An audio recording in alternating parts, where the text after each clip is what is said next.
우리는 지금 시편을 살펴보고 있는데요. 시편 1권 1편부터 41편까지의 시편 1권은 예수 그리스도에 대한 말씀이었습니다. 그래서 우리는 시편 1권을 통해서 예수 그리스도를 보았고요. 지금 우리가 살펴보고 있는 시편 2권을 통해서는 그 예수 그리스도, 그 왕이신 그분의 백성, 하나님의 백성들에 대하여 지금 우리는 살펴보고 있습니다. 그래서 2권은요, 시작할 때에 1권은 다윗에 의하여 기록된 시들이 대부분이었지만 2권은 하나님의 은혜를 입은 대명사, 하나님의 성전 문지기이기도 하고 또 하나님을 찬양했던 그런 대명사 고라자손에 의하여서 기록된 시 42편부터 우리가 지난주 금요일까지 49편까지 이렇게 쭉 살펴보았는데, 하나님의 백성들에 대하여 말하면서 명확하게 볼 수 있도록 우리에게 주신 이 시편들을 다시 한번 정리를 해볼 필요가 있을 것 같아요. 오늘 주일이니까 우리 지금까지 또 뭐 새벽에 혹은 각자의 시간에 말씀을 들으시면서 지금까지 하나님의 백성들에서 보았을 텐데 한번 정리를 한번 해보면, 시편 42편과 43편은 하나님의 백성된 우리의 정체성에 대해서 말하면서 우리에게는 고난이 있습니다. 그러나 그 고난 가운데서 하나님을 목말라하고 하나님을 찾는 목마른 사슴과 같은 그런 이미지를 통하여서 하나님의 백성은 이 땅 가운데서 하나님을 향해 목말라하는 목마른 사슴과 같은 존재다라고 42편과 43편이 우리에게 가르쳐 주었죠.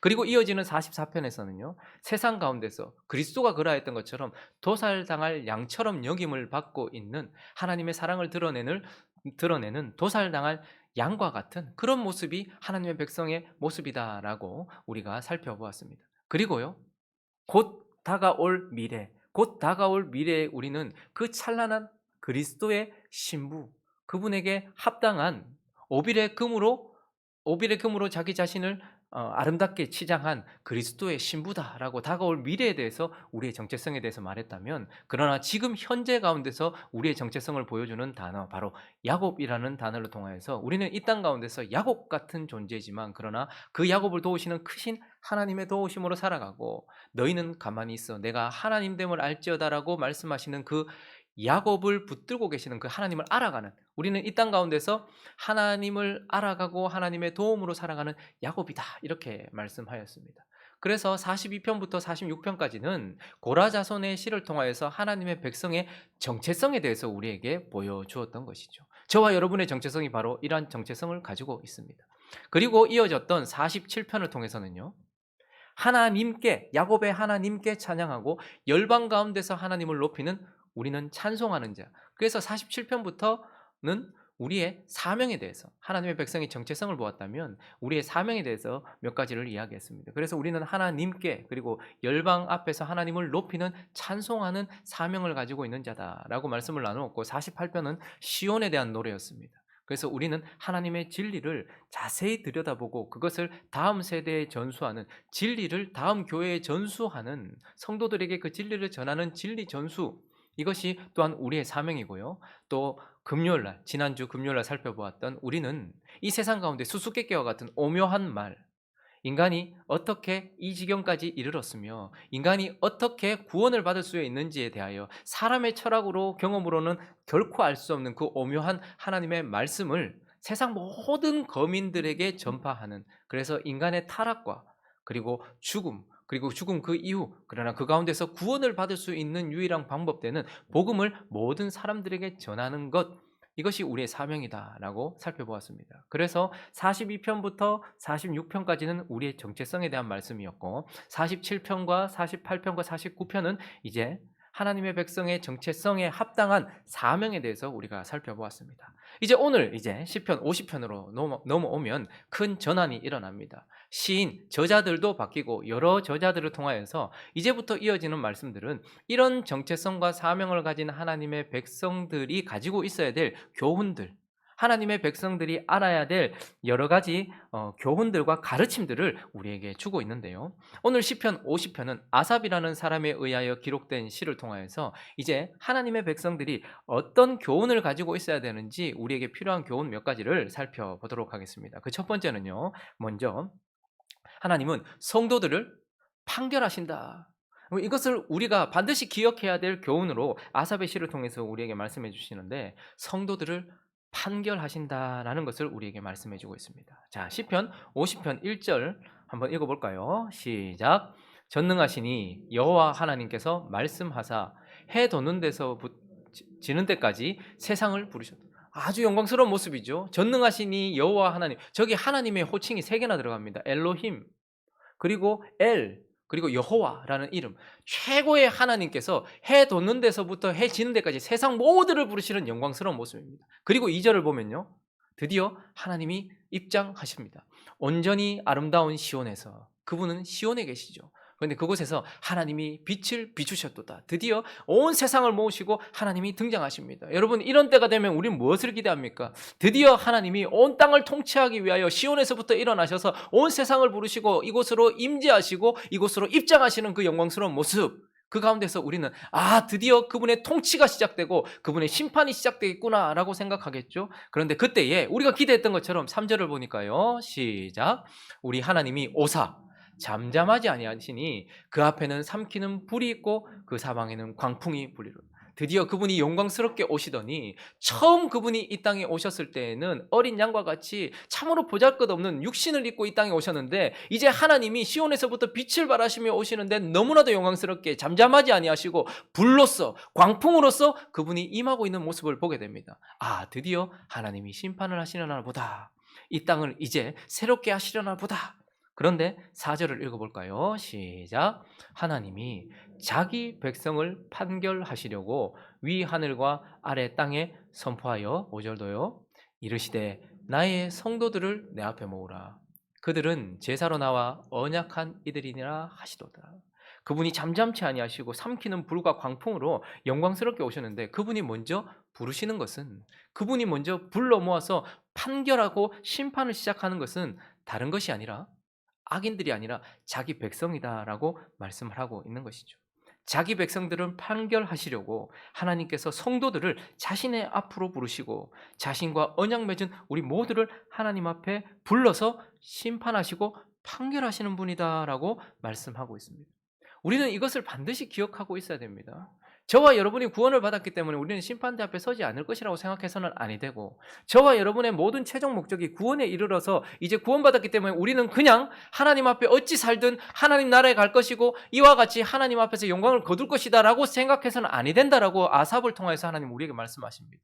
하나님은 열방을 심판하시겠죠. 그러나 놀라운 사실은 하나님이 그 심판을 어디서부터 하신다고 말합니까? 시온, 하나님의 백성에서부터 시작한다고 말합니다.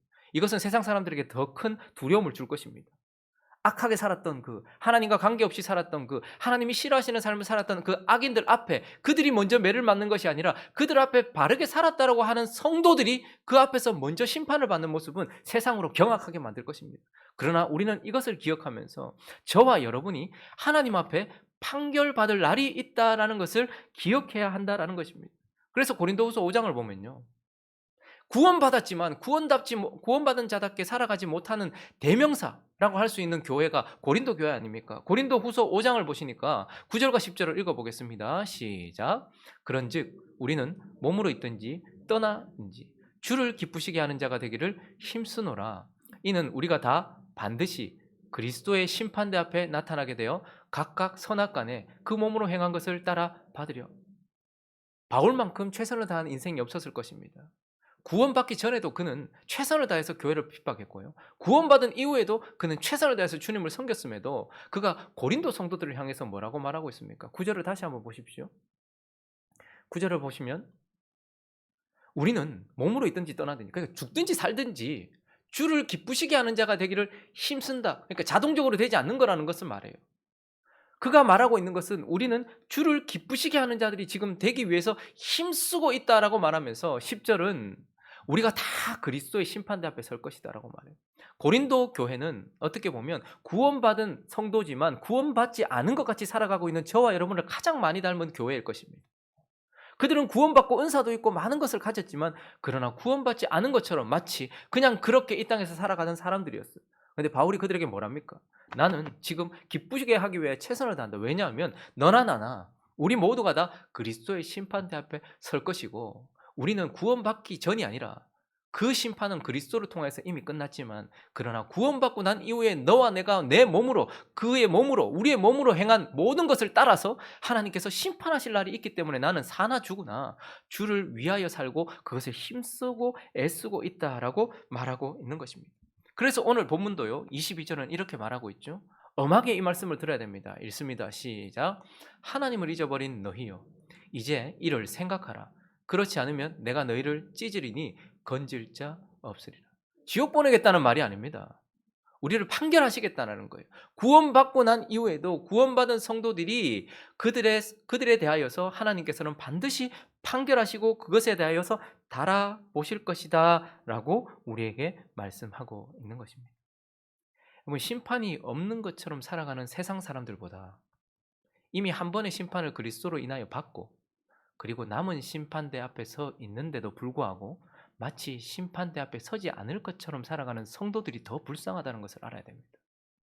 심판이 없을 것처럼 살아가는 세상 사람들보다 진리를 다 듣고서 우리가 구원받고 난 이후에도 이 몸으로 어떻게 살았는지에 대하여 심판받을 것에 대하여 잊어버린 채 그렇게 살아가는 성도들이 더 위험하다라는 것을 우리는 알아야 된다라고 이제 그리스도인 된 우리에게 아삽을 통해서 가르쳐주고 있는 것입니다. 자, 그러면 이어지는 내용을 통해서 하나님께서는 성도들을 판결하시되 무엇을 판결하십니까?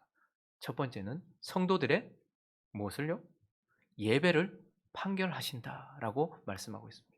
우리는 반드시 그리스도의 심판대 앞에 설 것입니다. 그런데 그렇게 섰을 때에 하나님이 우리에 대해서 무엇을 판결할 것인가?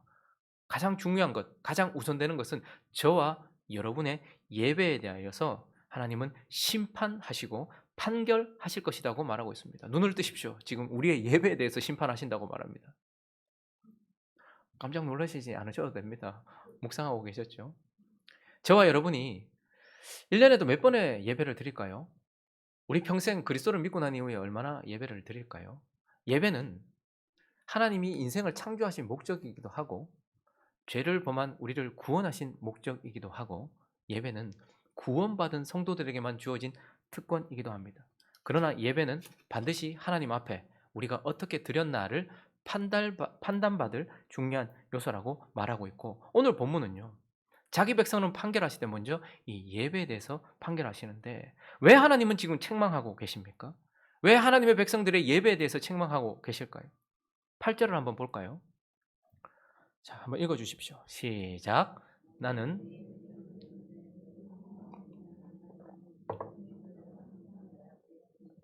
제사, 예배에 있어서 중요한 것은 제물이죠. 그런데 하나님이 나는 내 제물 때문에 너를 책망하지는 않을 것이다. 그러니 제사를 드리는 것과 그리고 거기에 포함된 것을 드리는 제물에 대해서는 판결할 것이 없다라고 말하면서 그 형식에 대해서는 하나님이 오케이 하셨다라는 것을 우리는 보게 됩니다. 그래서 내 번제가 항상 내 앞에 있다라는 것은 하나님 인정하고 계세요. 그런데 무엇 때문입니까? 저 50장 8절은 나는 내 재물 때문에 너를 책망하지는 않을 것이다. 그러나 다른 부분이 분명히 잘못되었는데 네 번제가 항상 내 앞에 있다라고 말씀하시면서 네 번제만 항상 내 앞에 있다라고 하나님은 말씀하세요. 그러니 우리의 예배의 형식이 잘못되었다라고 하나님은 책망하시지 않습니다. 그러나 하나님은 그 형식, 그 그릇에 담겨 있는 것이 없다라고 내용이 없음 때문에 우리를 판결하신다라고 말씀하시는 거예요. 저와 여러분이 주일을 예배 드리고 각 교회마다 있는 여러 형식, 각 지역마다 그리고 각 나라마다 예배의 형식이 다 다르지만 그 형식 가지고 하나님께서 지금 판결할 것은 별로 없다라고 말씀하세요. 그러나 그 형식 속에 분명히 모두 공통적으로 갖춰야 되는 하나님을 향한 어떤 내용들이 있는가, 그것이 없는 것에 대하여 주님은 판결하신다라고 말씀하고 있는 것입니다. 그릇은 있는데 그 안에 담겨져 있어야 되는 내용이 없는 것, 저와 여러분의 예배가 그렇다라고 말씀하고 있는 것입니다. 그러면 이 본문을 통해서 주님은 우리가 형식은 있는데 형식주의에 빠져버린 것, 형식을 버리는 것도 하나님은 기뻐하지 않습니다. 뭐 형식이 뭐 그래 중요하노? 마음만 있으면 되고 정성만 있으면 되고 하나님께 드릴 그것만 있으면 돼, 믿음만 있으면 되지. 그러나 하나님은 형식도 중요하게 생각하십니다. 왜냐하면 그 내용과 그 마음이 형식에 담기기 때문에 그렇습니다.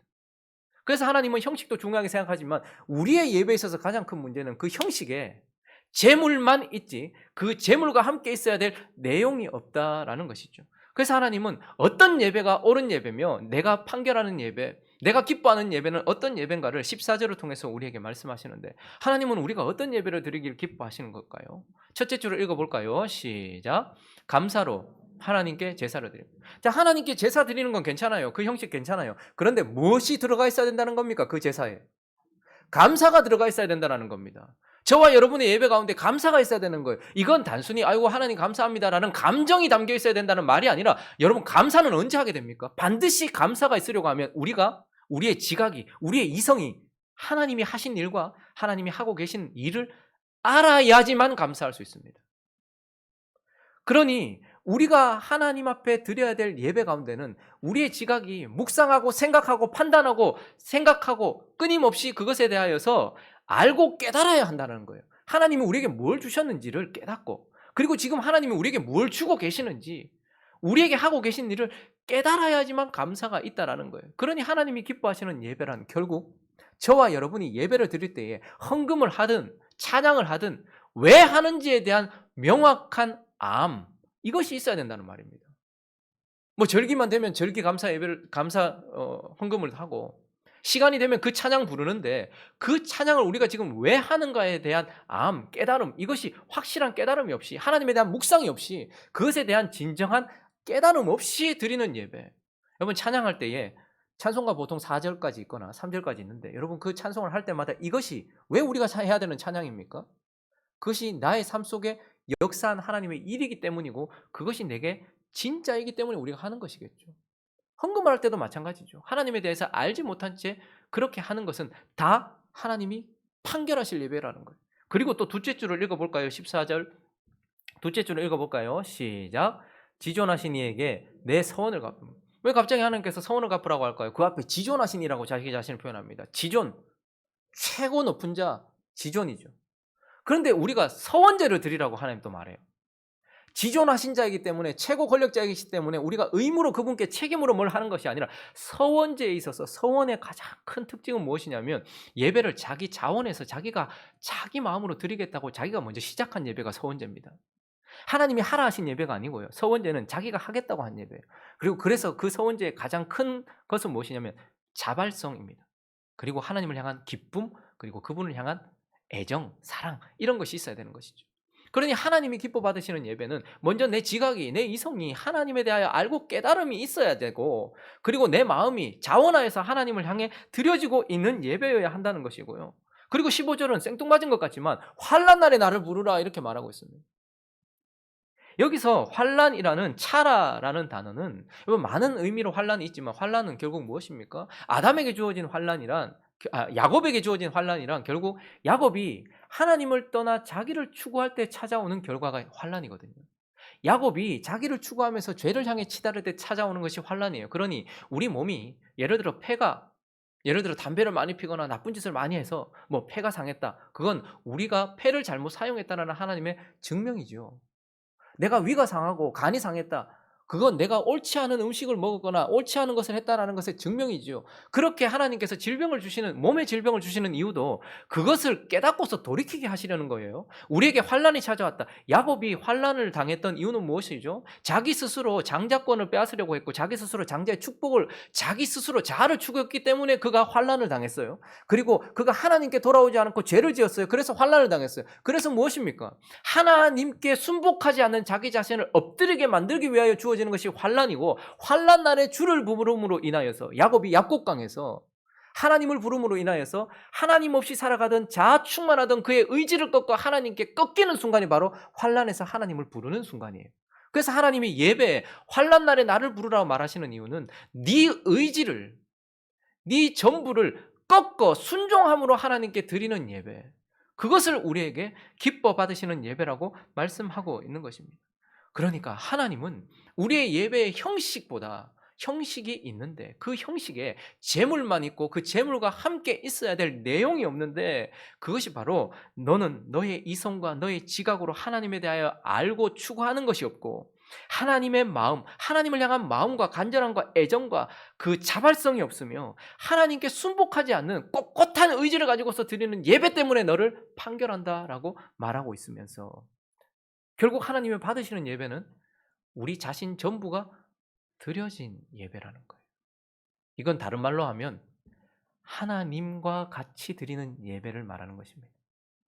왜 이렇게 표현할까요? 하나님이 오늘 5절을 한번 다시 보실까요? 50편 5절을 한번 읽어보겠습니다. 시작. 이르시되 나의 성도들을 내 앞에 모으라. 그들은 제사로 나와 언약한 이들이니라 하시. 그냥 그들은 나와 언약한 이들이다 이렇게 표현하시면 될 텐데 왜 제사로라는 말을 하필 저기에 넣었을까요? 여러분 예배의 모범은 사실 경건한 성도들이 아니고요. 예배의 모범은 사실 하나님이세요. 하나님이 하나님의 백성들의 시작점인 믿음의 조상 아브라함과 처음 시작하실 때에 창세기 15장에 가보시면 그와 언약을 맺고 하나님이 제사 지내는 장면을 우리에게 보여주는데 그때의 제사 속에 15장을 한번 가보시면요. 17절부터 한번 읽어볼까요? 17절부터 18절까지 읽어보겠습니다. 시작. 해가 져서 쪼갠 고기 사이로 지나더라. 그날에 여호와께서 아브라함과 더불어 언약을 세워 이르시되 내가 이 땅을 애굽 강에서부터 큰 강 유브라데까지 내 자손에게 자 17절을 다시 가보시면 이제 처음으로 아브라함과 언약을 맺으실 때 하나님께서 제사의 형식이 보입니다. 쪼갠 고기 사이 그러니까 두 당사자가 언약의 두 당사자가 언약을 맺을 때 고대 시대에는 재물을 두 개로 쪼갰어요. 두 개를 쪼갭니다. 그래서 그 두 당사자가 함께 그 쪼갠 고기 사이로 지나가는 형식이 있었습니다. 이것은 우리가 만약에 이 언약을 깨트리면 누구든 깨트리는 자는 이 쪼갠 고기와 같이 깨어질 것이다라고 생명을 걸고 약속하는 그런 언약이었습니다. 그런데 하나님이 처음 하나님의 백성들의 시작점인 믿음의 조상 아브라함과 언약을 맺으시고 제사라는 형식 속에서 보여주신 모습은 무엇이냐면 연기 나는 화로가 보이고 무엇이요? 타는 횃불이 쪼갠 고기 사이로 지나갔다라고 말합니다. 그 언약, 그 제사에는 오직 아브라함과 하나님이 같이 맺으셨던 언약이지만 그곳에는 누구만 있습니까? 타는 횃불로 보여지는 하나님만 그 예배의 형식 속에 들어가 있고 그 전부가 타면서 그곳을 지나가는 것을 보게 돼요. 그러니 아브라함이 처음 봤던 제사는 하나님이 그곳에 전적으로 드려진 제사, 아브라함이 받던 제사는 바로 그런 제사였습니다. 그래서 하나님께 드리는 예배, 제사의 모범은 경건한 성도가 아니고요. 하나님 자신이셨습니다. 그 제사라는 형식 속에는 자신이 온전하게 바쳐지고 있는 것을 보게 됩니다. 그리고 이 땅에 오셨던 예수 그리스도의 제사도 보십시오. 하나님 앞에 드려졌던 십자가의 제사 속에 그 십자가 위에는 무엇이 있습니까? 온전히 자기 자신 전부가 있는 예수 그리스도 전부를 하나님을 향해서 드리고 있는 제사를 보게 되는 것입니다. 그러니 하나님이 받으시는 예배란 결국 나 전부가 드려진 나의 지각과 이성이 하나님을 알고 그분을 추구하며 나의 마음이 그분을 향해 애절하게 뜨거우며 나의 의지는 그분께 순복된 나 자신 전부가 드려진 예배를 하나님께 드려야 하고 그분은 그런 예배를 받고 싶어 하신다라는 것이죠.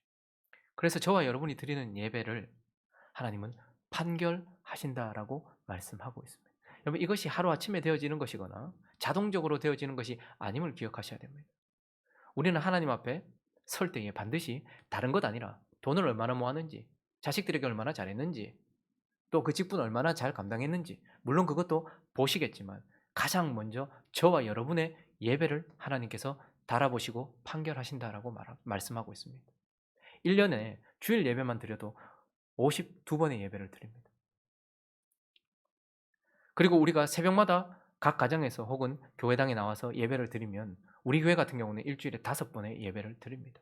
그러면 우리 교회는 최소한 일주일에 6번의 예배를 드려요. 그러면 1년이면 몇 번의 예배를 드리는 것입니까? 그 예배 가운데 도대체 무엇이 담겨져 있어야 하는 것입니까? 말씀을 들으려고 귀는 열지만 그 말씀에 나를 순복시키려는 의지에 꺾임 없이 내 입술을 열어 주님을 찬양하고 내 가장 귀한 물질을 하나님께 드리지만 그분을 향한 뜨거운 마음과 사랑 없이 성경은 늘 가지고 다니고 펼쳐보고 있고 그리고 설교는 듣고 있어도 그것을 깨달아 그분이 내게 무엇을 주셨는지에 대한 절절한 묵상이나 깨달음 없이 드리는 예배 이것을 하나님은 싫어하신다라고 말씀하시고 달아보실 것이다 말씀하고 있는 것입니다.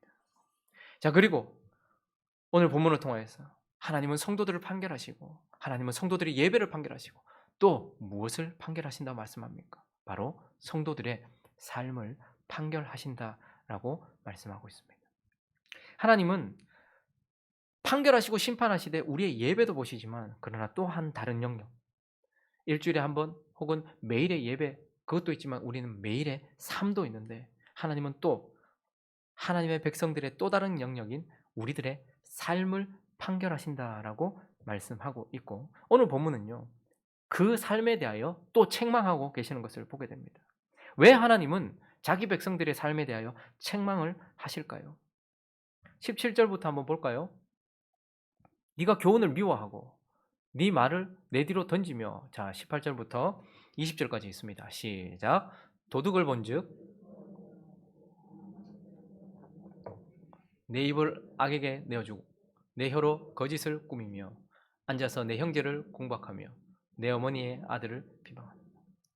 지금 18절부터 뭐가 보이십니까? 도둑과 연합하는, 도둑질하지 말라라고 말씀하신 하나님의 말씀과 상관없이 살고, 간음하지 말라라고 말씀하신 그분의 말씀과 상관없이 살고, 19절에는 입을 악에게 내어줘서 거짓을 말하는, 거짓말하지 말라 했는데 거짓말하는 삶을 살고, 형제를 공박한다, 공격한다. 무엇입니까? 마음으로 미워하는 것까지도 살인이니까 형제를 살인하는 삶을 살고, 어머니의 아들을 비방함으로써 부모를 공경해야 되는데 그런 삶도 살지 않는 우리의 삶에 대하여서 하나님은 비판하시고 판결하신다고 말합니다. 그런데 단순히 이렇게 나쁘게 살았기 때문만이 아니고 16절을 볼까요? 시작.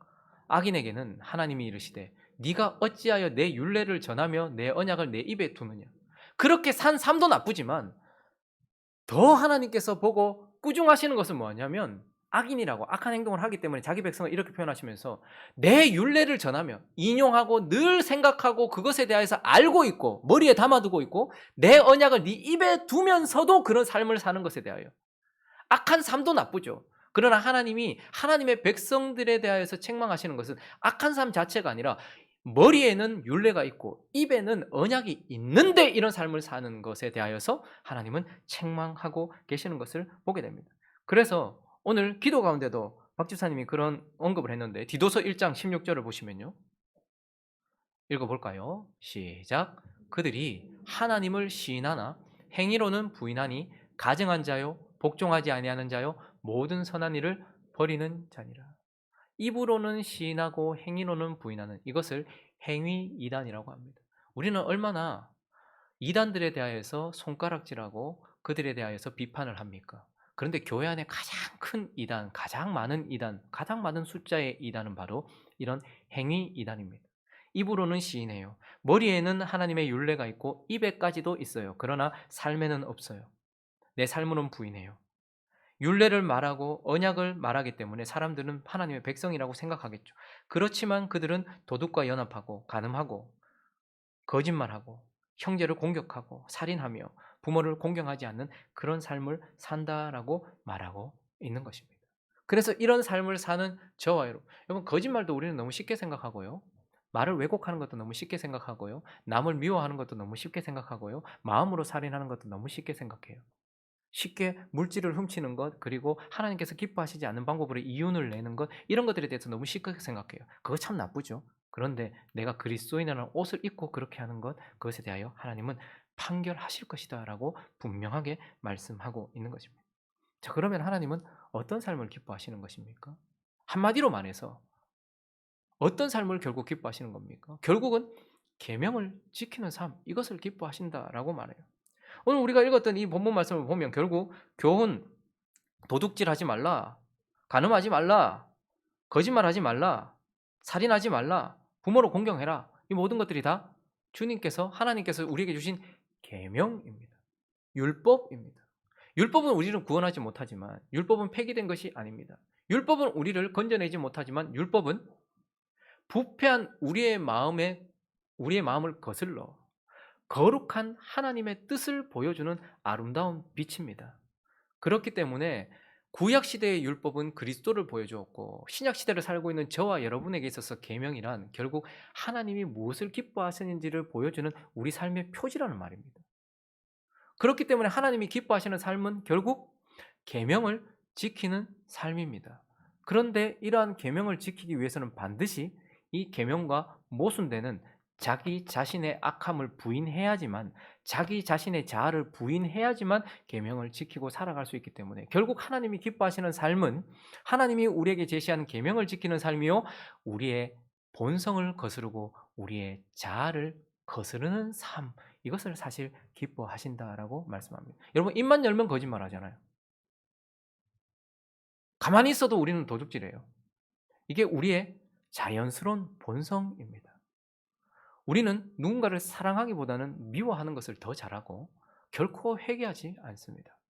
그런데 이런 우리의 삶을 계명에 맞추려고 하면 단순히 내가 이제부터 하나님의 계명을 지켜야지라는 다짐으로 되지 않습니다. 하나님은 우리에게 율법적인 삶, 아니 윤리적이고 도덕적인 삶을 살라든지 착한 삶을 살라고 말하지 않아요. 하나님이 우리에게 요구하시는 삶은 딱 한 가지입니다. 자기를 부인하는 삶을 살라는 거예요. 세상에서 착하다는 말을 듣기 위해 사는 것 아닙니다. 윤리적이고 도덕적인 어떤 목표를 이루는 삶을 사는 것이 아닙니다. 매 순간순간마다 그것이 선한 자아든 악한 자아든 자아를 부인하고 사는 삶. 이것이 바로 계명을 지키는 삶이요 우리에게 요구되어지는 삶이라는 것입니다. 그래서 순간순간 저와 여러분은 하나님 앞에 자신을 부인하는 삶을 살아야 되고, 그렇지 않은 모든 삶에 대하여 하나님은 판결하실 것이라 말합니다. 그리고 또 한 가지는요. 21절을 한번 읽어볼까요? 21절 있습니다. 시작. 네가 이 일을 행하여도 내가 잠잠하였더니 네가 나를 너와 같은 줄로 생각하였도다. 그러나 내가 너를 책망하여 내 죄를 내 눈앞에 낱낱이 드러내리라 하시는도다. 또 한 가지는 보면 우리가 자기를 부인하는 삶을 살아야 하지만 우리는 결코 자기를 부인하는 삶이 쉽지 않다는 것과 가만히 있어도 자기를 부인하지 않는 삶으로 흘러간다는 것을 봐요. 그래서 애쓰고 수고해야 됩니다. 우리는 또 악한 자아를 부인하는 것에는 익숙하지만 선한 자아까지도 우리는 우리의 자아의 생명으로 사는 것이 아니고요. 이제 하나님께서 주신 영적인 생명으로 그리스도의 생명으로 살아가는 자들입니다. 그렇기 때문에 언제나 우리는 선한 자아든 악한 자아든 그것을 부인하는 삶을 살아야 돼요. 그런데 우리는 너무나 쉽게 자아를 부인하지 못하고 죄를 범하죠. 그때에 하나님께서 주시는 은혜는 무엇입니까? 그리스도의 십자가를 기반으로 한 우리를 기다려 주시는 용납하심입니다. 그래서 우리가 그 일을 행해도요. 하나님이 어떻게 하십니까? 저기서 꼭 참고 기다려 주신다고 말해요. 내가 오늘 거짓말을 시켰는데 내일 또 거짓말 시키더라도 하나님은 참고 기다려 주신다고 말해요. 우리가 자아를 부인하는 삶을 살도록 우리에게 평범한 일상을, 이어지는 일상을 끊임없이 주셨습니다. 우리는 어제와 같은 삶을 오늘 또 받았고요. 오늘과 같은 새 생명을 내일 또 받을 것입니다. 거기에서 우리는 어떻게 해야 될까요? 넘어졌던 그 부분을 다시 이렇게 세우고 다시 이렇게 세워야 돼요. 그런데 네가 이 일을 행하여도 내가 꼭 참고 아무 말 않고 기다렸거늘 그랬더니 너는 회개할 기회로 생각하지 않고 너나 내나 같다라고 생각하면서 하나님이 용납해 주시는 것처럼 생각하여 굳어져 버렸구나 라고 말해요. 하나님이 우리의 삶을 심판하실 때에 우리의 굳은 살을 보실 것입니다. 내가 하나님 앞에 부인하는 삶을 살아야 되지만 그렇게 살지 못했던 우리의 삶이 하나님 앞에 지적을 받을 거예요. 근데 하나님은 꼭 참고 우리를 용납하시면서 기다려 주십니다. 무엇하라고? 다시 돌이키라고. 그런데 우리는 그 가운데서 하나님의 침묵을 용인이라 생각하고 은혜로 받아들이지 않고서 계속해서 반복하는 삶, 회개하지 않는 삶, 그것에 대하여 하나님은 판결하실 것이다 라고 말씀하고 있는 것입니다. 그러니 하나님은 우리에게 어떤 삶을 살라고 말씀하는 것입니까? 결국 저와 여러분이 자기를 부인하는 삶을 살며 넘어졌더라도 다시 하나님의 은혜 가운데서 회개하고 돌이키는 삶을 살라고 말씀하시고, 그렇지 않은 삶에 대하여 하나님은 판결하실 것이다 라고 말씀하고 있는 것입니다. 말씀을 정리하겠습니다. 서두에도 말씀드렸던 것처럼 우리가 마치 판결받지 않을 것처럼 심판이 없는 것처럼 살아가는 세상 사람들, 그러나 그보다 더 불쌍하고 그보다 더 완악한 것은 우리를 구원하신 하나님 앞에서 우리를 판결하실 하나님이 우리를 마치 판결하지 않을 것처럼, 심판대가 우리에게는 없는 것처럼 생각하며 살아가는 방종하는 그리스도인들이 더욱더 위험하고 더욱더 무서운 것이라는 것을 기억해야 합니다. 그러므로 저와 여러분은 반드시 하나님 앞에 드리는 예배를 판결받을 것이고, 저와 여러분의 예배에는 내가 담겨 있어야 하는 것입니다. 지금 이 순간도 저와 여러분이 여기 예배 드리고 있는데 이 많은 사람들이 이 예배 가운데 하나님을 향해 내가 담겨져 있는 예배를 드려야 된다라는 것입니다. 그리고 우리는 오늘 주일 예배를 드리고 또 새벽에 예배를 드리고 세상 앞으로 나아가겠죠. 그 삶 속에는 분명히 하나님의 말씀이 배어 있어야 한다라는 것을 기억하시기 바랍니다. 그래서 내가 드렸던 예배와 내가 살았던 삶을 하나님께서 판결하실 것이라는 것을 기억하면서 나를 담은 예배를 드리고 말씀이 배어 있는 삶을 살아가는 저와 여러분 되시기를 예수 그리스도의 이름으로 축원합니다.